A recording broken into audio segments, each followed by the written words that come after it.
बड़ी या छोटी किसी भी बात में अपराध मत करो। मित्र से शत्रु मत बनो।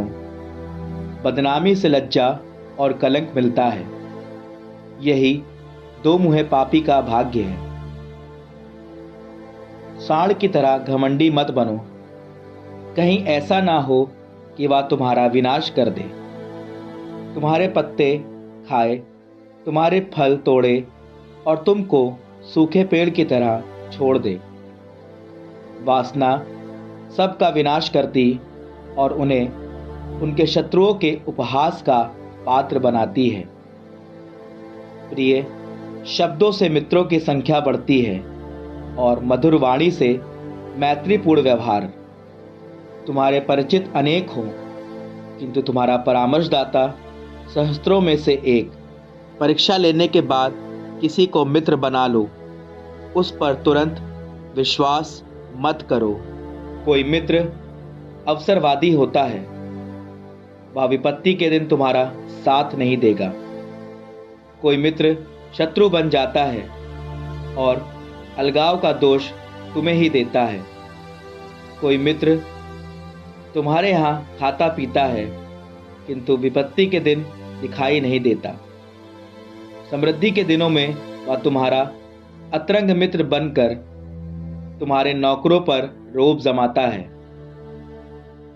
किंतु दुर्दिन आते ही वह तुम्हारा शत्रु बनकर तुमसे मुंह फेर लेगा। तुम अपने शत्रुओं से दूर रहो और अपने मित्रों से सावधान। सच्चा मित्र प्रबल सहायक है, जिसे मिल जाता है उसे खजाना प्राप्त है। सच्चा मित्र एक अमूल्य निधि है, उसकी कीमत धन से चुकाई नहीं जा सकती। सच्चा मित्र संजीवनी है, वह प्रभु भक्तों को ही प्राप्त होता है।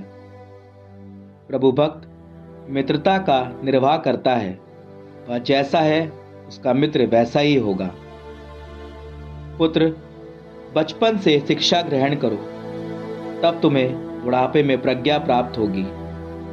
तुम हल चलाने और बोने वाले की तरह प्रज्ञा प्राप्त करने का प्रयत्न करो और उसके अच्छे फलों की प्रतीक्षा करो। तुम्हें कुछ समय तक परिश्रम करना पड़ेगा, किंतु बाद में उसे शीघ्र प्राप्त करोगे। अज्ञानियों के लिए प्रज्ञा बहुत कठिन होती है और नासमझ उसकी साधना में दृढ़ नहीं रहेगा। प्रज्ञा भारी पत्थर की तरह उसकी परीक्षा लेती है और वह उसे फेंक देने में देर नहीं करेगा, क्योंकि प्रज्ञा अपने नाम के अनुरूप कठिन है। बहुत कम लोग उसे देख पाते हैं। पुत्र, मेरी बात मानो, मेरा परामर्श मत ठुकराओ।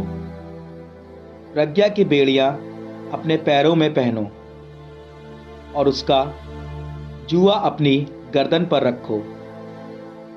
अपने कंधे झुकाकर उसे धारण करो और उसके बंधनों से मत चिढ़ो। उसको सारे हृदय से अपनाओ और सारी शक्ति से उसका पालन करो। उसकी खोज करो और वह तुमको मिल जाएगी। उसे पाने पर तुम उसे मत जाने दो। अंत में तुम्हें उसमें शांति मिलेगी और वह तुम्हारे लिए आनंद का कारण बनेगी। उसकी बेड़ियां तुम्हारा सुदृढ़ आश्रय बनेंगी और उसका जुआ एक महिमामय आभूषण। वह सोने से अलंकृत है और उसके बंधन बैंगनी फीते जैसे हैं। तुम उसे महिमामय आभूषण की तरह पहनोगे और उसे आनंद के मुकुट की तरह धारण करोगे।